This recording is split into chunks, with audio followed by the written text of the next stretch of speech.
Heç düşünmüsünüz, niyə bəzi insanlar həyatda bir çox şeyə nail ola bildiyi halda münasibətlərdə o qədər uğurlu deyillər? İşində, karyerasında, cəmiyyətdə parlayan bir çox insan var ki, şəxsi münasibətdə bir o qədər də uğursuzluq yaşayır. Eyni ağrıları təkrar-təkrar yaşayır. Yəni eyni ssenarini. Əslində bu sualın cavabı çox sadədir. Cavab budur ki, insan peşəsini seçərkən daha çox bioloji olaraq potensialına baxır və düşünür ki, nə məndə yaxşı alınar. O istiqamətə də gedir. Amma münasibət seçimində insanlar daha çox emosional olaraq qərar verir və burada yanılma ehtimalı təbii ki, çoxdur. Amma ən şanslı insan kimdir desəydilər, mənim cavabım bu olardı ki, həm evlilik seçimini, həm də peşəsini doğru seçən insan. Çünki bu iki seçim sənin necə biri olacağını, gələcəkdə necə yaşayacağını, yəni necə həyat sürəcəyini və gələcək nəsillərə hansı psixoloji mirasları ötürəcəyini göstərir. Ona görə istərdim ki, bu gün bu haqqda biraz danışaq. Günümüzdə insanlar partnyor seçərkən adətən bu iki üsuldan istifadə edir. Ya sevgi üzərinə, ya da məntiq. Bir qism insan düşünür ki, münasibət sırf sevgi üzərinə qurulmalıdır və bir qism insan da düşünür ki, münasibətdə məntiqi əsaslar olmalıdır. Amma günümüzdə boşanma hallarının çox olmasından başa düşürük ki, əslində bu iki seçim özünü tam olaraq doğrultmur. Bunun da səbəbi odur ki, insanlar münasibətə girdiyi insanın psixoloji portretini nəzərə almır və psixoloji portreti onun uşaqlıq rolları, ailə dinamikası, o insanın dəyərləri, travmaları, yəni bir çox şeyi əhatə edir. Əgər bunlar üst-üstə düşmürsə, münasibət nə qədər yaxşı başlasa da, zamanla öz mənfi tərəflərini göstərməyə başlayır və bu da boşanmaya qədər gedir. Ona görə də psixoloji portreti nəzərə almaq evlilik seçimi üçün çox vacibdir. Psixoloji portret nədir? Psixoloji portreti belə bir təsvirli izah edə bilərəm. Düşün ki, sənin haqqında bir rəsm var, bir tablo var və o tablo sənin bugünkü halını ifadə edir. O tabloda sənin yaşadığın hadisələr var, ailən var, dəyərlərin var, travmaların var. Deyək ki, sən çox yaxşı bir uşaqlıq keçirmisən, uşaqlığında çox sevgi almısan, tablonda deyək ki, mənzərə şəkli var, dəniz kənarında təbiətin bir harmoniyası var və mərkəzdə sən varsan, sənin sevdiyin insanlar var ətrafında, bugün sənin etdiyin, həzz aldığın müəyyən bir nüanslar var. Amma deyək ki, sən bir insan seçmisən, onun tablosuna baxdığın zaman görürsən ki, o sənin kimi sevgi dolu uşaqlıq keçirməyib və onun tablosu daha çox çöllük bir ərazi, soyuq bir görüntü yaradır. İnsanlar ondan uzaqdadır və özü mərkəzdə təkdir. İndi düşün ki, bu iki tablonu yanaşı qoysan, səncə bir-birinə uyğun görüntü yaradarmı?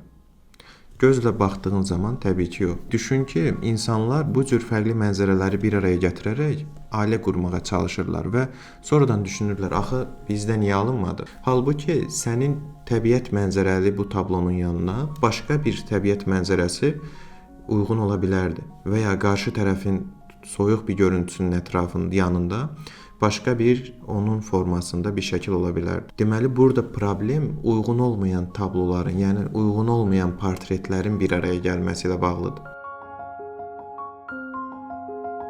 Psixoloji portretin uyğunluğu baxımından ən vacib məqam ailənin dinamikası və uşaqlıq rollarıdır. Çünki insan psixikasının təməli onun doğulduğu ailədə başlayır. Ona görə də bir insanı tanımağın ən asan yolu onun uşaqlıqda hansı kimlikdə olmasına və hansı yollardan keçməsinə baxmaqdır. Buna görə etməli olduğumuz şey bəsitdir. Birinci öz uşaqlıq kimliyimizi ortaya qoyacağıq, daha sonra qarşı tərəfinkini analiz edəcəyik və onları qarşılaşdıracağıq.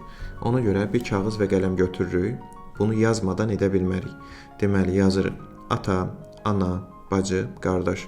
Yəni, uşaqlıq ailəmizdə kimlər var idisə, onları yazırıq. Əlavə insanlar varsa, onları da qeyd edirik. Daha sonra müəyyən bir suallar veririk və bu sualların cavablarını tapmalıyıq. Mənim uşaqlıqda ailə üçün rolum tam olaraq nə idi? Yəni, ailəm məni tam olaraq necə tanıyırdı, necə qəbul edirdi?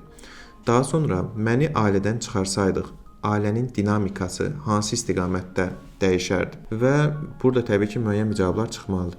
Daha sonra sevgi almaq cəhətdən necə olmuşam? Yəni, sevgini daim alırdım, sevgini daim verirdim və ya sevgini həm alırdım, həm də verirdim. Yəni, məsələn, deyək ki, evin tək uşağı idim, sevgini daim alırdım və ya məndən balaca bacım və ya qardaşım olub, onlara qayğı göstərməli idim, sevgini həm almışam, həm vermişəm və ya yalnız vermişəm. Yəni burada artıq biraz insan sistematik düşünməlidir. Daha sonra xüsusi bir məsuliyyətim var idi. Məsələn, evin böyük uşağı idim. Valideyn rolunu mənimsəməli idim, çünki qardaşlarıma valideynlik etməli idim və ya bacımı. Yəni nəticə olaraq burada da spesifik bir xüsusiyyətlərim varmı? Bunlara baxmalıyam və sonuncu bir məqam, ata və ana olaraq dominant kim idi? Dominantın mənimlə cinsiyyət olaraq eyniliyi varmı? Deyək ki, qızdısa atası mı dominantdır, yoxsa anası mı? Bunlara da baxmalıyam və daha sonra partnyor olaraq, partnyorun da yenə uşaqlıq ailəsini özündə olduğu kimi analiz eləyirsən. Bunun üçün də təbii ki, onu tanımaq lazımdır. Hətta bir yerdə də eləyə bilərsiniz bunu. Və artıq hamısını, bütün sualların cavablarını tapdıqdan sonra nəticəyə keçirik. Deməli, nəticədə sənin uşaqlıqdakı kimliyin ortaya çıxır və oradakı rolların ortaya çıxır. Sabah sənin o uşaqlıq kimliyin ortaya çıxdığı zaman, yəni sən uşaqca davrandığın zaman, qarşı tərəf sənin uşaqlıq rolunu getməyinə icazə verəcəkmi?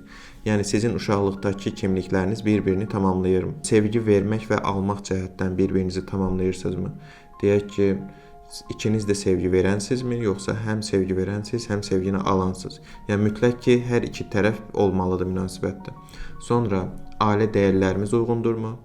Hörmət baxımından ailədəki quruluş və sonuncu ailədəki dominant insanla bağlıdır.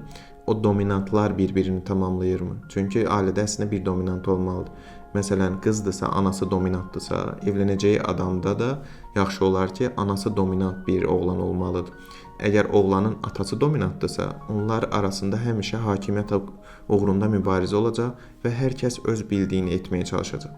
Yəni bunların hamısına baxandan sonra başa düşəcəyik ki, biz o insanla bioloji olaraq, yəni təməl funksiyalı olaraq uyğunuq yoxsa deyilik. Yəni ona görə insanların bir araya gəlməsi yalnızca özlərindən irəli gəlmir. Eyni zamanda biz iki insanı birləşdirdiyimiz zaman uşaqlıq ailə sistemlərini də birləşdirməliyik. Yəni iki fərqli ailənin sistemini birləşdiririk. Sistemlər əgər uyğundursa, deməli doğru yoldayıq, münasibətə davam edirik. Psixoloji portretin ikinci vacib uyğunluğu dünyagörüş uyğunluğudur. Dünyagörüş uyğunluğu nədir? İndi onu açıqlayım. İnsanlar əslində bu hissədə müəyyən qədər səhvlərə yol verirlər. Çünki dövrümüzün insanı düşünür ki, evlənəcəyim adamın dünya görüşü mənimlə uyğundursa və mən onunla evlənə bilərəm. Və buna görə də belə bir insan tapdığı halda insanlar çox tez bir zamanda onunla ciddi addımlar atırlar. Və problem də elə burada başlayır. Çünki biz ailə dinamikası və rollar olaraq uyğunuqsa dünya görüş davam eləyə bilir. Amma rollar üst-üstə düşmədiyi halda dünya görüşün uyğun olmasının çox da əhəmiyyəti yoxdur. Çünki dünya görüş olaraq səninlə oxşar dünya görüşə sahib bəlkə də minlərlə insan tapmaq olar. Sənin oxuduğun kitabları oxuyub, sənin kimi həyat yaşayıb, deyək ki, universitet oxuyub və s. Amma rollar vacibdir. İndi dünya görüş nədir? Dünya görüş sanki insanın bilik səviyyəsi kimi götürmək olar. Sanki intellektual və emosional bilikləri, onun zövqləri, hobiləri, yəni həyata baxış tərzi və biz bunu doğulduğumuzdan sonraki dövr ərzində qazanmışıq. Burada dünya görüş uyğunluğu çox vacibdir əslində və deyək ki, sən universitet bitirmisən, 2 diplomun varsa, yaxşı olar ki, partnyorunda da ən azı bir dənə olsun ki, sizin müəyyən qədər uyğunluğunuz olsun. Və ya deyək ki, sən çox dindar bir mühitdə böyümüsənsə, partnyorun da yaxşı olar ki, sənin kimi inanclı birisi olsun. Və ya maddi olaraq deyək ki, sən orta və ya kasıb təbəqədən gəlirsən, partnyorun əgər çox varlıdırsa, burada da müəyyən problemlər çıxa bilər. Yəni dünya görüş uyğunluğu o deməkdir ki, biz yalnız eyni şeylərə gülürük və ya eyni cür düşünürük deyil, eyni zamanda eyni yollardan keçmişik. Ən azından oxşar yollardan keçmişik. Eyni şeyi dərk edə bilirik. Yəni birinci addım rolların və ailə dinamikasının uyğunluğu, ikinci addım dünya görüş uyğunluğudur. Psixoloji portretin üçüncü hissəsi xarakterlərin və ya travmaların uyğunluğudur. Bu nə deməkdir? Sənin özünə xas olan spesifik xüsusiyyətlərin və qarşı tərəfin xüsusiyyətlərinin üst-üstə düşməsi və bir də sənin travmalarınla bağlı olur ki, qarşı tərəfin travmaları sənin travmalarına nə dərəcədə uyğun olur. Bunu belə düşün, deyək ki, sənin ən çox diqqətini çəkən insanlar adətən sənin travmalarına uyğun olan insanlar olur. Yəni travmalarını aktivləşdirən insanlar olur. Çünki beynin bu formada istiqamətlənmiş olur və ona görə də sən hər dəfə münasibətə girdiyin zaman oxşar insanları həyatına çəkirsən. Müsbətsə müsbət ola bilər, mənfidirsə mənfi ola bilər. Yəni sistem belə qurulub. Amma məsələ budur ki, sənin seçəcəyin insan sənin travmalarını daim aktivləşdirən biri olmalı deyil, daha çox travmalarını həll etmən üçün münbit mühit yaradan insan olmalıdır. Eyni zamanda sənin də onun travmaları üçün, yəni bu keçərlidir. Buna görə də xarakteri xüsusiyyətlər və travmaların uyğunluğu baxımından biz bunu belə düşünə bilərik. Deyək ki, bir insanı tanımaq lazımdır burada, amma biz evlənməsək insanı 100% tanıya bilmərik. Yəni çox böyük ehtimalda tanıya bilmərik. Amma bir məsələ var. O insanın sənə necə təsir etdiyindən yola çıxaraq, sən əslində o insanın sənə uyğun olub-olmadığını xarakter olaraq, travma olaraq başa düşə bilərsən. Çünki bu hissə digər iki hissə kimi əslində sadə prinsiplərlə baxıb anlayacaq ki, bir şey deyil, daha çox peşəkarlıq tələb eləyir. Amma bunu sadə yolla belə düşün. Deyək ki, biz bir insanla tanış olmuşuq və ortadan 6 ay, 1 il keçib və ya müəyyən bir vaxt keçib. O vaxt ərzində o insanın sənə nə kimi dəyişiklikləri olub və sən hansı nöqtəyə gəlibsən?